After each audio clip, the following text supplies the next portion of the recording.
Good morning, everyone. Good morning.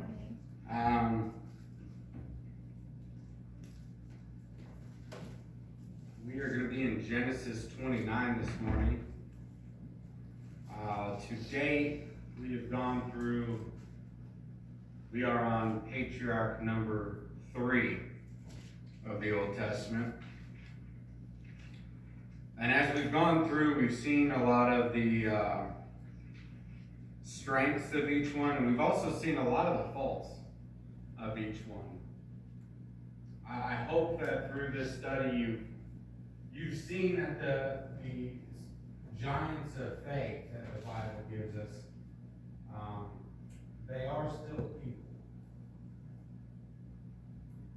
I think that so often in our lives we pursue perfection. We think that there's this prime example of what it means to be a Christian.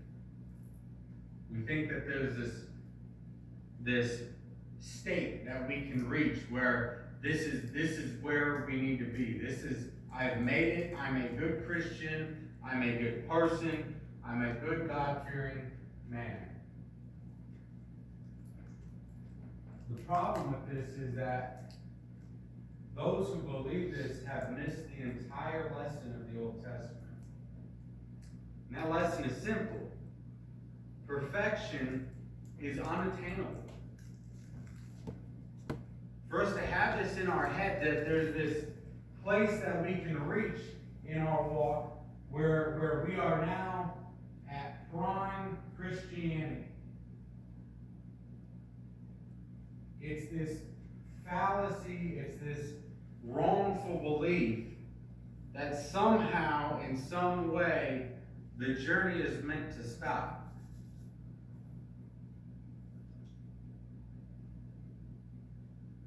And the Old Testament's entire purpose is to show how imperfect we are by nature. That perfection is something completely out of our reach. It always will be.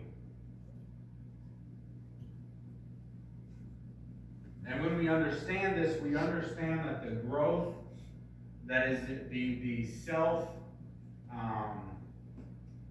improvement that we work on through our faith, that it's a never-ending process. And I think this is important because when we believe that there's a prime state, a perfect type of Christian, we fall under the terrible practice of putting a man up on a pedestal. Because when we believe that we can choose, we can point out a Christian and see they have reached it. They have reached the state of being a perfect Christian. And then we can lift them up on a pedestal and start paying attention to them.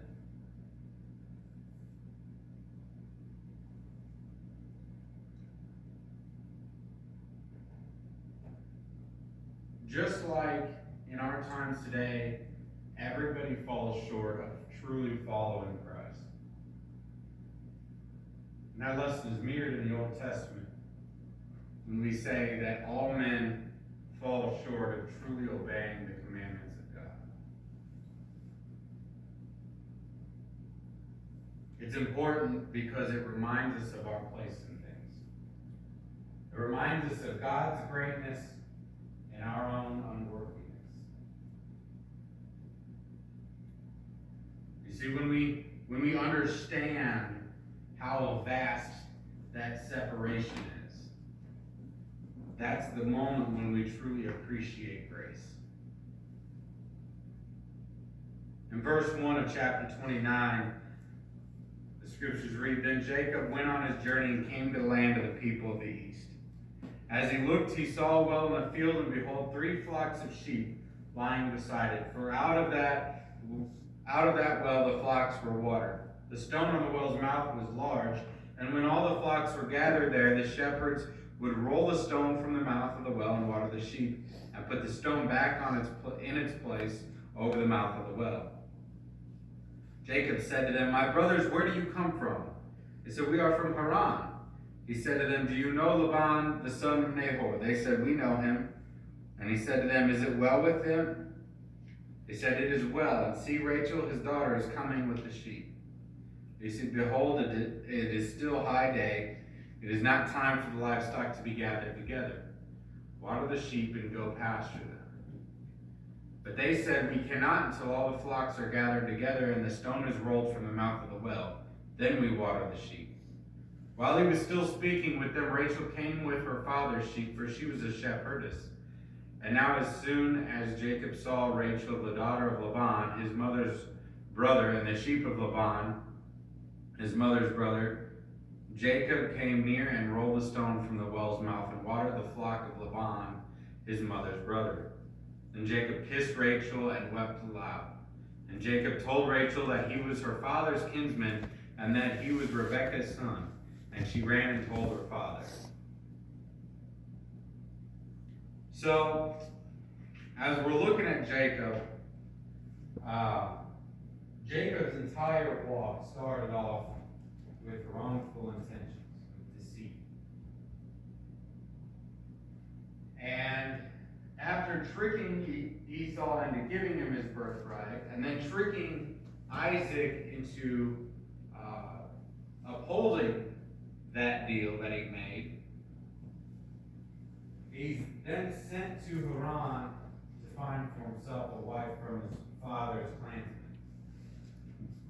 And when he gets there, he comes across this well, and there's a giant stone on this well. Now, typically, the stones used to put over wells would weigh anywhere between 150 to 200 pounds. For good reason. The idea of putting a stone over the well was to keep the sun out of the well, which kept it from drying out, and it kept animals from getting into the well. And so it had to be big and it had to be heavy. And so he gets to these shepherds, right, that are taking care of these sheep. They're getting ready to water them. You might have asked yourself why they didn't move the stone. They're children. And typically shepherds through this time period were anywhere between the ages of 8 and 16. I know grown men that can't lift 200 pounds. I'm sure not going to expect an 8-year-old to do it. And so these shepherds would gather near the well with their flocks, and then they would wait for an older shepherd or somebody that was big enough to come and remove the stone for them. And typically they would have someone from the village who knew what time they watered the flocks go down there to meet them. And that's what they're waiting on. They're waiting for somebody from town, from the village or whatnot, to come down and remove this stone for them. And this is when Jacob meets Rebekah. Did I get that right? No, sorry, not Rebekah, Rachel. Now, the Bible doesn't put Rachel's looks in the same category as, say, Sarah's. But we can tell that she must be very beautiful by not only Jacob's reaction to her, but also because of how much Jacob will end up going through to get her. And so Rachel comes and she's bringing her sheep to the well as well. And the first thing Jacob tries to do is he tries to get rid of the annoying kids, right? And he says, listen, it's still high noon. Go take your sheep and water them and go pasture them. And he said, well, we can't water them. There's a giant stone over there. We need that taken off. Now, to his credit, Jacob knew that there was a stone. I have no doubt in my mind that Jacob knew there was a stone there and could have at any moment helped these people out. But he didn't care until there was somebody he wanted to be alone with. Now all of a sudden, with this newfound motivation, he goes over and lifts this stone off of the well, seemingly without any effort. It was never a problem for him in the first place. He just didn't have any reason to do it.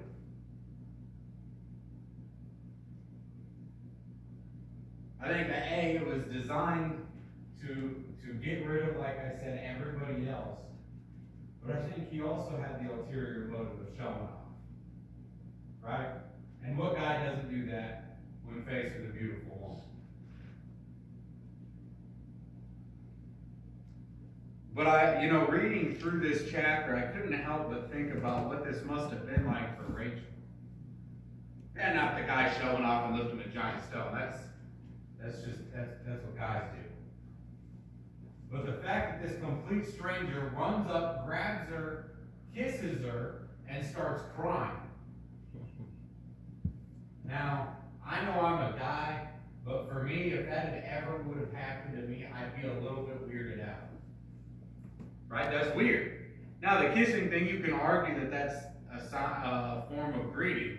But the fact that the man starts crying afterwards, that's weird. He explains to her who he is, and she runs to tell her father. Now, not that this was some big to-do, but because in knowing who he was, it became clear that he was family. And that changes things, because that puts sole responsibility for his hospitality on their shoulders. And so that's why she runs to tell her father about it. In verse 13, as soon as Laban heard the news about Jacob and his sister's son, he ran to meet him and embraced him and kissed him and brought him to his house. Jacob told Laban all these things, and Laban said to him, "Surely you are my bone and my flesh." And he stayed with him a month. Then Laban said to Jacob, "Because you are my kinsman, should you therefore serve me for nothing? Tell me what your wages should be." Now Laban had 2 daughters. The name of the older was Leah, and the name of the younger was Rachel. Leah's eyes were weak, but Rachel was beautiful in form and appearance. Jacob loved Rachel, and he said, "I will serve you 7 years for your younger daughter, Rachel." Laban said, "It is better that I give her to you than I should give her to any other man. Stay with me." So Jacob served 7 years for Rachel, and they seemed to him but a few days because of the love he had for her. First of all, this reeks of a guy who does not know how to barter, right? There's one reason and one reason only why he only gave him 7 years. The year of Jubilee, which hasn't been enacted yet, but was in fact still practiced. It was by and large practiced that the rule of thumb was after 7 years, your debt was canceled. When business transactions, this is long before the law was enacted by Moses. Well, enacted by God through Moses. Long before that, people were already practicing the idea of Jubilee. And I hope you're picking up on this, because this is the second time today I've pointed at it. Many of the laws were actually practiced long before they were laws. And so people would make business deals based on a 7-year plan. In fact, we do that today. Many banks still give loans for 7 years. In fact, really for no apparent reason, they have specific time frames. You have like a 1-year loan, a 2-year loan, a 5-year loan, a 7-year loan. Why not a 6-year loan? I don't know. Anyways, the point is that this is a common practice. 7 years is the rule of thumb when making a transaction. Specifically when paying off a debt. Now I say that this guy has no bartering skills whatsoever because what's the typical household income today? Say about $30,000. You know what the average price of a wedding, which to them would have been essentially what the dowry would have been. Because the dowry was what you paid to the father of the woman in order to prove to him that you were capable of providing. We don't pay a dowry today, but just think about this. What's the average price of a wedding? It's about $50,000 to $60,000 for the average household. Obviously, you have people that decide that they need to waste millions of dollars on it, but the average household is about $50,000. The average income, about $30,000. Now I understand that the average income back then was nowhere near $30,000. But think about what that would look like to us. 7 years of full-time slave labor for one bride. Now many of you women might say, well, but we're worth it. I will not argue with that, but I am sure any man with 2 brain cells could have come up with a lower price and still gotten his bride. Anyways, regardless of why he did this, he did it. The man works 7 years for his uncle. Whatever he wants, he does it. 7 years to get a wife. And Laban, to his credit, is, I would argue, a wicked man. Not only sees what he's offered and doesn't try to, like a decent uncle, be like, listen, you don't need to do quite that much. But instead takes him up on it and pushes him into it in the first place. Look here with me. In verse 15. So Jacob has been living with Laban for a month now, looking for a wife, trying to prepare this aspect for himself, trying to prepare his future. Obviously, he's already got his eyes on Rachel, but he's trying to get himself together and be ready to offer this dowry. Now, the reason he had to work off the dowry is because he took nothing with him when he left his father's house. So he doesn't, while Isaac is no doubt wealthy and easily could have paid a dowry, Jacob took nothing with him. And so he's left to come up with that on his own. But look at what Laban does in verse 15. This man's been living with him a month. He says, because you are my kinsman, should you therefore serve me for nothing? Tell me what your wages should be. Now the reason I say that this is underhand is mostly because obviously the idea is that Jacob has already been working. He's already been helping out. But any good guest of someone's house that stays there for longer than a month, I would argue should probably be doing something. But Laban puts him in a position where he no longer gets a choice. Laban is actually pushing him into a position of employment. Whereas before he was a house guest, he says, tell me what I should pay you for the work that you're doing. Well, now he's an employer. Or as they would have seen it now, he's owned. He owes that work to Laban now. It's no longer a free gift. And then, like I said, when Jacob comes up with the idea of working for 7 years for free in order to marry his daughter, Laban jumps all over it. In fact, we're going to see later on that Laban grossly takes advantage of Jacob.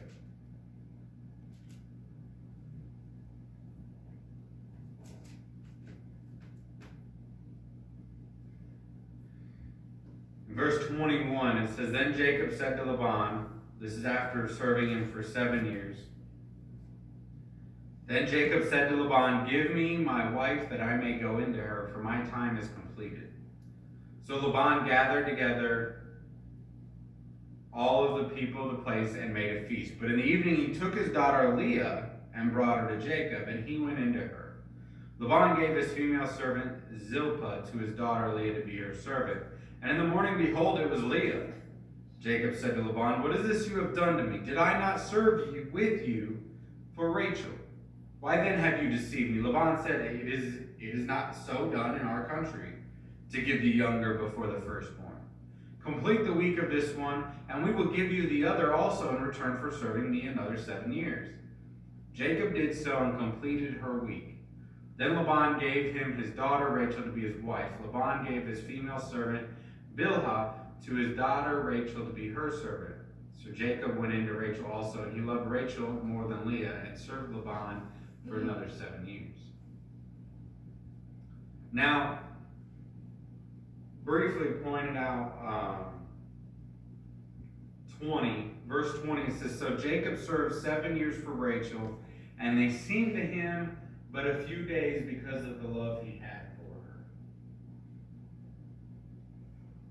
I want you to understand something. Engagement did not work like it does today. You see, men and women today, they get free access to each other. Spend as much time together, go wherever they want. It was not so back then. They had a limited amount of time they could spend together at one time, and they had a limited number of times they could do that in 1 week. The study I was looking at said that their time together was limited to up to 2 hours per session, and they were allowed 2 sessions a week. You think about what that would do for your dating life. To see your partner, your significant other, your fill in the blank, 4 hours a week. Jacob reports that even though he served 7 years under these rules before he could marry her, they seemed but only a few days.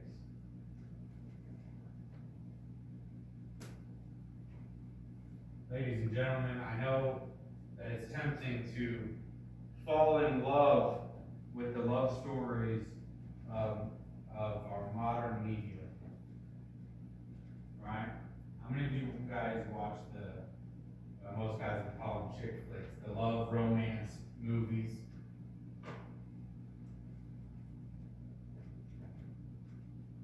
Personally, I don't care much for them, but I want to point this out to you.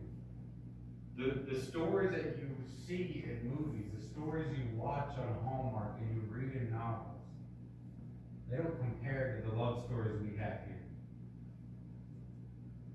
What movie have you seen where a man was willing to work as a slave for 7 years for the sake of marrying a woman?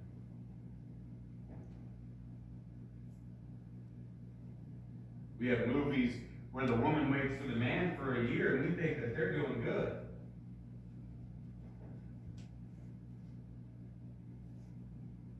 Back to the scripture at hand, Laban once again is just mistreating Jacob to the extreme. And I tried to figure it out. As of right now, I cannot figure out what Jacob's age is. But he strikes me as awfully young. At least at the beginning of this. Obviously, by the time we're all said and done, he's 14 years older. Which, for those who think that they don't need to wait for marriage, think about that. At 18, I promise you, you don't have to get married.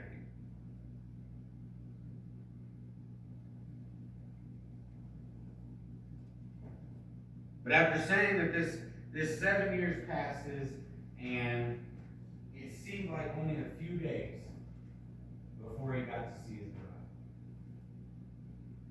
Now, some of us would ask, why is it that Jacob didn't know it was Leah until the next morning?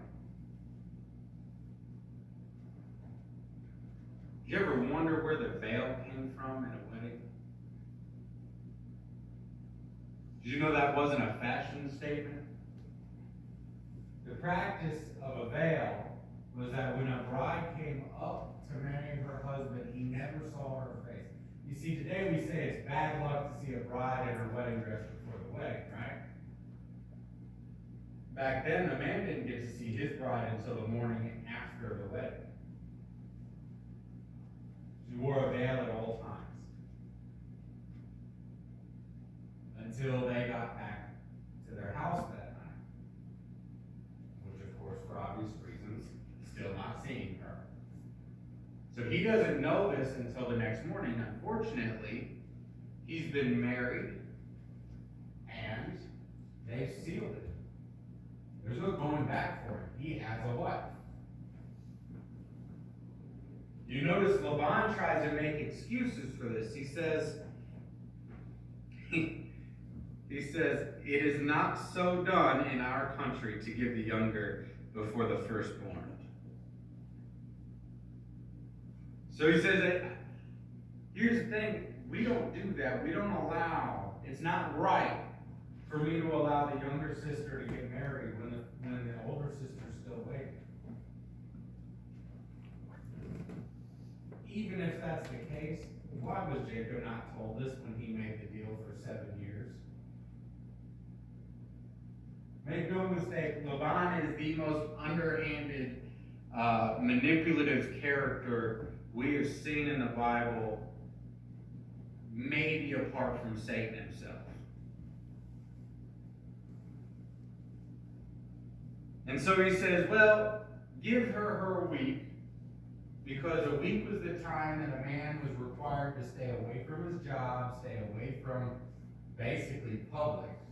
They would literally quarantine themselves, if you will, in their house for a week.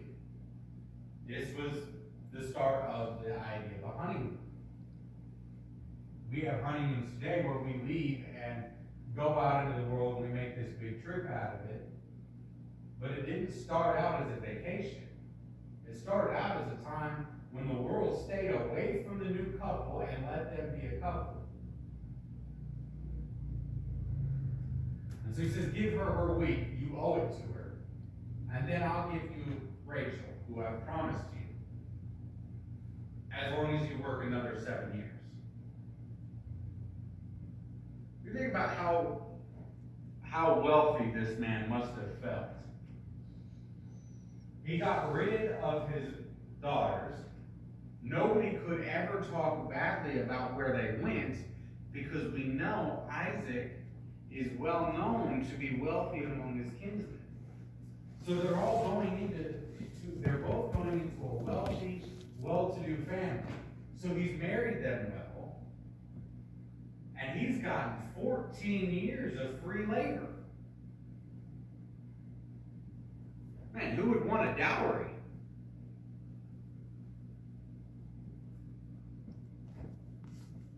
But this is so strongly did Jacob feel about Rachel, that he marries Rachel, he gives her week.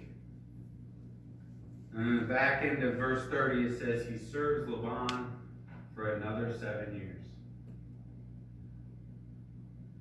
Verse 31 says, when the Lord saw that Leah was hated, he opened her womb. But Rachel was barren. And Leah conceived and bore a son, and she called his name Reuben, for she said, because the Lord has looked upon my affliction, for now my husband will love me. She conceived again and bore a son, and said, because the Lord has heard that I am hated, he has given me this son also. And she called his name Simeon. Again she conceived and bore a son, and said, now this time my husband will be attached to me, because I have borne him 3 sons. Therefore his name was called Levi.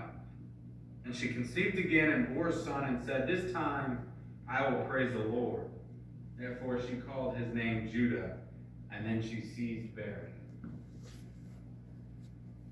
So I want you to think about what this means statistically, or more day-to-day life-wise.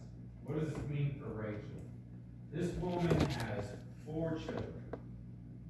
Now, we're not told if there's any time span between those children.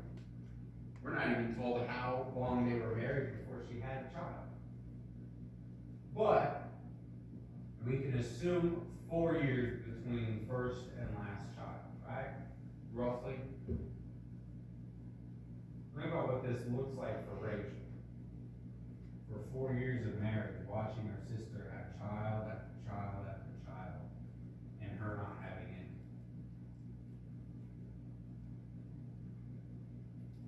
See, more so back then than today, women found their identity in their children, and their ability to have and raise children. So you can imagine what Rachel's mindset would be. And to be clear, Rachel has done nothing wrong. In fact, neither of these women have done anything wrong, and that might be confusing to you because, as we just talked about, Jacob was deceived with his first wife. But we must also understand that in the context of their culture, she didn't have a choice. When the father said, "We're going to do this," they did it. And so she was forced to go along with this deception. And, you know, I have a hard time blaming Jacob for his mentality because who wouldn't be upset? Who wouldn't be upset at being forced to marry the wrong woman and then having to work another 7 years without pay?